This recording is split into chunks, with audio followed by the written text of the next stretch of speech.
Hai Sobat GPC, kenalin gue Ana, nggak pakai bel ya. BTW, gue di sini mau ceritain pengalaman gue waktu kemah lereng selatan Gunung Merapi di Yogyakarta. Pengalaman hari itu jadi pengalaman nggak bisa gue lupain sampai sekarang. Kejadian itu gue alamin pas kemah kenaikan kelas. Waktu itu, regu gue terdiri dari 5 orang. Ada gue sebagai pinda atau ketua regu, Dista sebagai wapinsa atau wakil ketua, dan 3 anggota lainnya, yaitu Nabila, Nada, dan Elsa. Hari H tiba, dan semua berjalan dengan lancar, sampai saat perjalanan menuju bumi perkemahan. Pas baru sampai, hawanya semriwing banget. Anginnya bikin bulu kuduk gue bergoyang. Padahal kita datangnya siang tuh, jam 11-an. Setelah sampai, kita langsung pembagian tenda dan rundown acara. Kita dibagiin ID card sebagai tanda peserta dan langsung mendirikan tenda, bikin pagar, dan bikin dapur seadanya, yang cuman diikat di beberapa pohon gede gitu. Gue pun bikin tali melintang antar ranting pohon buat jemur baju nantinya. Kegiatan siang itu berjalan dengan lancar. Sore harinya, hujan deras mengguyur bumi perkemahan. Dan lumayan bikin kuyup pas kita diriin tenda. Berhubung gue sebagai ketua regu, gue punya tanggung jawab jaga anak orang biar gak sakit dan terlalu capek. Makanya gue siap siaga hujan-hujanan ngatur tenda yang bocor di mana-mana. Gue juga sigap ngatur aliran biar air gak masuk ke dalam tenda. Gue suruh semua anggota istirahat biar malamnya gak kecapean waktu kegiatan jurit malam. Biar semua merasakan momen kebersamaan dan seru-seruan bareng. Ketua regu yang budiman kan gue. Uhuy. Waktu berlalu sampai pada kegiatan di malam pertama. Malam pertama berkegiatan perkemahan maksudnya ya. Kita mulai trekking. FYI, beberapa hari sebelumnya Gunung Merapi sempat erupsi kecil.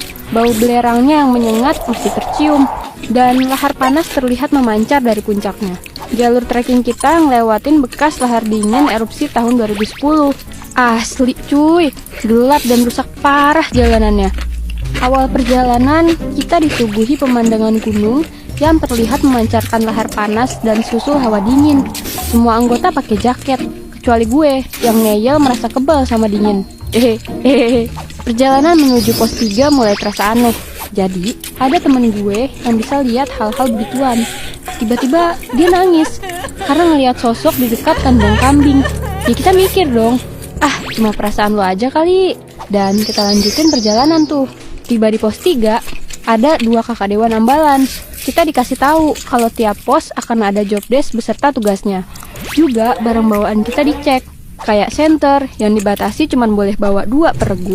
Tapi Nabila sama Elsa nyembunyiin 2 senter itu di semak-semak waktu penggeledahan. Nekat banget deh tuh bocah. Kan kalau melanggar kita sergu bisa kena sanksi. Perjalanan lanjut dari pos 3 ke pos 4 nih. Kita bercanda biar nggak tegang-tegang amat. FYI, perjalanan menuju satu pos ke pos lain ditempuh sekitar 15 menitan. Karena kita sambil ngerjain soal yang dikasih kakak dewan ambalan.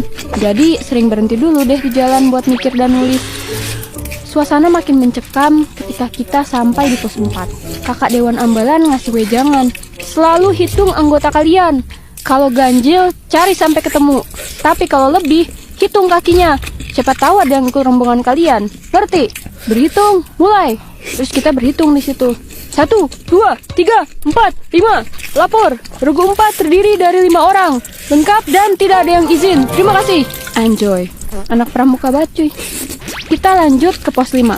Pos terakhir dalam perjalanan trekking ini. Salah satu anggota, yaitu Nada, dia sakit. Badannya kedinginan dan mukanya pucat. Akhirnya dia harus ditangani PMR dan dipindah ke posko peristirahatan. Jumlah anggota kita tinggal 4 orang. Di perjalanan, gue mulai melanggar beberapa larangan. Kayak nggak boleh ngomong kasar, harus jaga ID card yang dikalungin, dan nggak boleh mainin senter ke sembarang arah. Di perjalanan, kerasa banget capeknya. Pikiran udah buntu, udah nggak fokus juga. Dan tercetuslah keluhan dengan kata-kata mutiara dari mulut gue dan anggota gue juga. Kayak, shibai seki ga, anjay. Bangke, dingin banget cuy. Anjir lah, capek banget. Jauh banget sih babi. Gue juga mainin senter ke kanan kiri hutan, ke atas langit. Terus gue sorotin ke regu depan yang jaraknya gak begitu jauh. Tiba-tiba 3 regu yang di depan kita teriak, "Woi, lari! Ada setan!" Ya kita semua panik dong dan lari kocar-kacir di jalan rusak plus nanjak. mana ID card si Elsa hilang lagi. Ya gue harus tanggung jawab bantu cariin. Tapi gue tanya ke regu lain. Syukurnya ada yang nyimpen pas nemu. Nah, jadi kata regu lain, pas kita ngelewatin jembatan besar, ada yang lihat sosok cowok berdiri gitu. Dan lo tahu, ternyata sosok itu adalah pembina kita yang nyamperin karena waktunya udah ngelebihin jam yang udah ditentuin. Dan kita digiring ke posko peristirahatan. Pas istirahat, gue ngerasa dingin banget. Badan gemeter, muka pucat, dan gue ngedenger suara cewek nangis deket banget sama gue. Terus gue refleks bilang, diem! Shh, diem! Suara itu semakin jelas dan deket banget di telinga gue. Akhirnya gue teriak, kalian bisa diem gak sih? Shh. Seketika semua orang diem dan mereka ngeliatin gue dengan tatapan bingung. Yang tadinya rame banget, seketika hening. Gue mulai gak bisa ngerasain tubuh gue sendiri. Semua kerasa kaku. Gue langsung teriak minta tolong ke PMR buat minta obat penambah darah. Gue rasa mungkin anemia gue lagi kumat, makanya agak kurang sadar. Tapi sialnya, gue gak dapet obat karena mereka gak punya stoknya.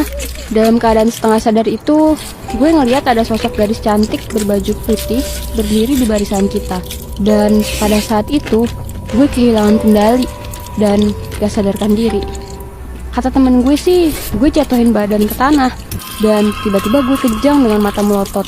Ternyata gue kena hipotermia, sekaligus kesurupan. Gue gak sadar selama berjam-jam. Temen-temen bilang, pas gue kesurupan, suara gue jadi suara anak kecil yang marah-marah karena gue mainin senter sembarangan. Mereka coba sadarin gue. Ternyata kata kakak Dewan Ambalan, gue diganggu menunggu pohon yang gue pakai buat jemur tanpa izin. Sosok anak kecil itu marah karena gue melanggar pantangan di sana. Setelah sadar, tubuh gue lemes banget dan gak bisa gerak. Kepala pusing, muka masih pucat. Gue akhirnya dipulangkan lebih awal dari kegiatan kemah. Sejak kejadian itu, gue gak berani lagi melanggar peraturan yang udah ditentukan. Pasti tiap peraturan ada tujuannya kan. Apalagi ini di tempat yang bisa dibilang sakral, kayak kawasan Merapi. Gue juga mulai belajar untuk selalu menghormati dan menjaga sikap dimanapun gue berada, terutama di tempat-tempat yang gak semestinya. Jadi nih guys, buat teman-teman semua yang mau berkunjung ke tempat asing manapun yang belum kalian tahu, jaga sopan santun ya, terutama omongan kalian. Kita nggak tahu di sana ada penghuni atau enggak. Semoga kalian selalu aman dimanapun kalian berada. Sampai di sini dulu cerita gue. Sampai ketemu di video berikutnya. Bye bye.